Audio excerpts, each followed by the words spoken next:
नमस्कार, आप देख रहे केपीसी न्यूज साहेबगंज झारखंड से। राजमहल विधानसभा से झामुमो के एमटी राजा उर्फ मोहम्मद तजुरुद्दीन ने किया नामांकन। उमड़ी जन सैलाब। साहेबगंज अंतर्राज्यीय बस अड्डा राजमहल प्रांगण में गुरुवार को राजमहल विधानसभा क्षेत्र के इंडिया महागठबंधन समर्थित जेएमएम उम्मीदवार मोहम्मद तजुरुद्दीन उर्फ एमटी राजा के नामांकन सह रैली कार्यक्रम का आयोजन किया गया। कार्यक्रम में इंडिया के सभी सक्रिय नेता एवं हजारों की संख्या में लोगों की भीड़ एकत्रित हुई। इस दौरान मंच को संबोधित करते हुए जेएमएम उम्मीदवार एमटी राजा ने अपने संबोधन में विपक्षी पर निशाना साधते हुए कहा कि उधवा में वर्तमान विधायक ने एक कार्यक्रम में कहा है कि वे राजमहल 30,000 वोटों से जीत चुका है। क्योंकि उनको ईवीएम पर भरोसा है, इसलिए वे जीत का सर्टिफिकेट पहले ले चुके हैं। लेकिन मैं यकीन से कह सकता हूँ कि आप लोगों के बदौलत जीत आपके हाथों में है। आप लोगों ने राजमहल का इतिहास को पिछले लोकसभा में हैट्रिक लगाकर सांसद विजय कुमार हासदा को जिताने और राजमहल से लीड दिलाने का काम किया है। आपके बदौलत यदि राजमहल विधानसभा में इंडिया गठबंधन के विधायक बनते हैं तो झारखंड में इंडिया गठबंधन की सरकार होगी। सारी समस्याओं को दूर करने का प्रयास किया जाएगा। भाजपा की सरकार में कोई विकास नहीं हुआ है। इस बार सरकार बनते ही सारी समस्याओं को दूर किया जाएगा। केपीसी न्यूज से हमारे जिला ब्यूरो का कृष्णकांत की रिपोर्ट। राजमहल विधानसभा से मैं इंडिया गठबंधन के तहत झारखंड मुक्ति मोर्चा का प्रत्याशी हूं, जो हमारा तीरधनुष छाप सिंबल है। बहुत सोच समझ के आए हैं और सिर्फ कमियां ही कमियां हैं और टेंशन भी नहीं है। सिस्टमेटिक ढंग से काम करने से सारा प्रॉब्लम सॉल्व होता है। और हमारे अभी नौजवान लोकप्रिय सांसद भी हैं, उनसे भी दिल्ली का मसला को हम लोग उठाते ही रहते हैं। एक बड़ा अजूबा चीज लगता है कि हम लोग राज्य सरकार में जाके अपने मुख्यमंत्री साहब से, जो काफी दूर का सोच रखते हैं, उनसे जाके हम लोग उनको जानकारी देते हैं तो यहाँ का समस्या का समाधान करवा लेते हैं। बहुत सारा समस्या जो कभी भी हम लोग जनप्रतिनिधि नहीं, उनको मुखिया भी कभी लाइफ में नहीं बने, और 20-25 साल से मेहनत कर रहे हैं।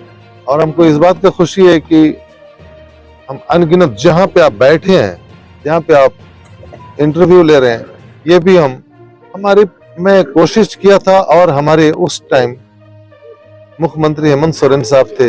ये स्टेडियम अभी यहीं पे मेगा जलापूर्ति योजना है। बाढ़ के दिनों में जाते थे ना, तो लगता था कि अभी भी आप जाएंगे तो नदी का पानी में मिट्टी मिला होगा। तो ये सब देख के हम लोग बहुत चिंतित रहते थे। तो मेगा जलापूर्ति योजना 83 किलोमीटर गंगा कटाव उनके जमाने में लिए थे। उस टाइम भी हेमंत सोरेन साहब भी मुख्यमंत्री थे। और अभी शेरशाहबादी का सर्टिफिकेट का निर्गत में भी पहल किए।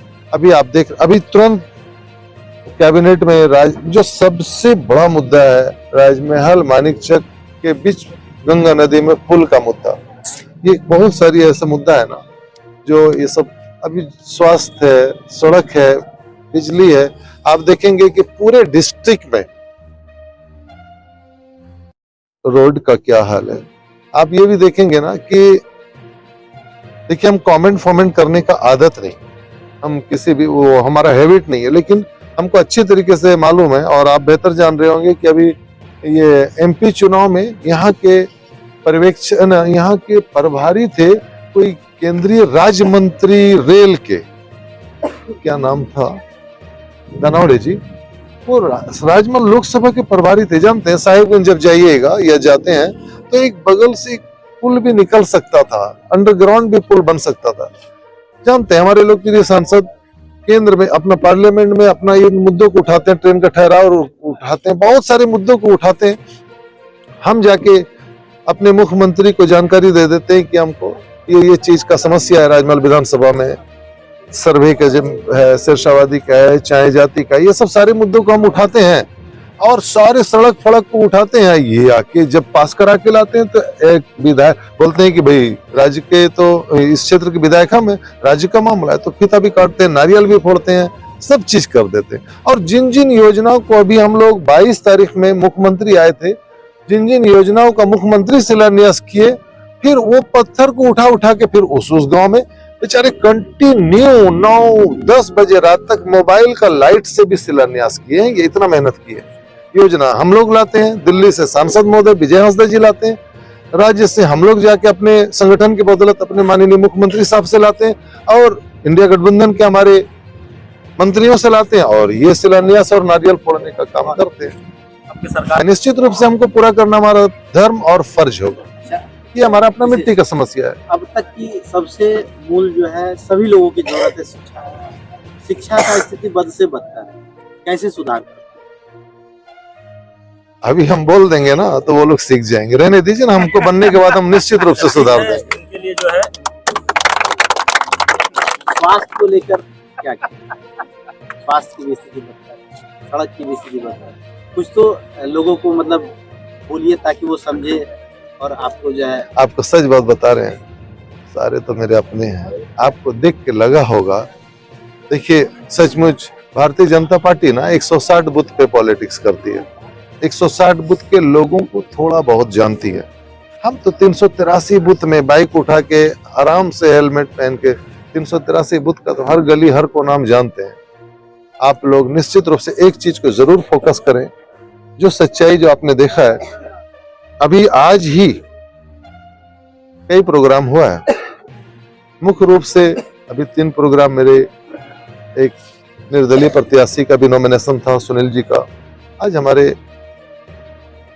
मित्र अनंत ओझा जी का भारतीय जनता पार्टी से भी था, और मैंने एनडीए से जो थे, और इंडिया गठबंधन के तहत झारखंड मुक्ति मोर्चा के प्रत्याशी के रूप में मेरा भी था।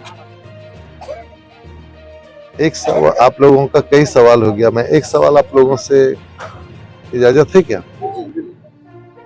जो कंप्लीट भारत यहां नजर आया, हिंदू मुस्लिम आदिवासी सिख, अभी एक यहाँ पे सिख भी है, वो बाद में पत्रकार है, हमारा राजमहल के है और हमारा दोस्त भी है वो। तो जो मिलन कंप्लीट भारत जो आप यहाँ देखे वो बालू प्लॉट में नहीं देखे होंगे। उनको सिखाया और समझाया जाता है, एक ही नारा पढ़ाया जाता है, सिर्फ कब तक? 30 नवंबर तक, सॉरी 20 नवंबर तक।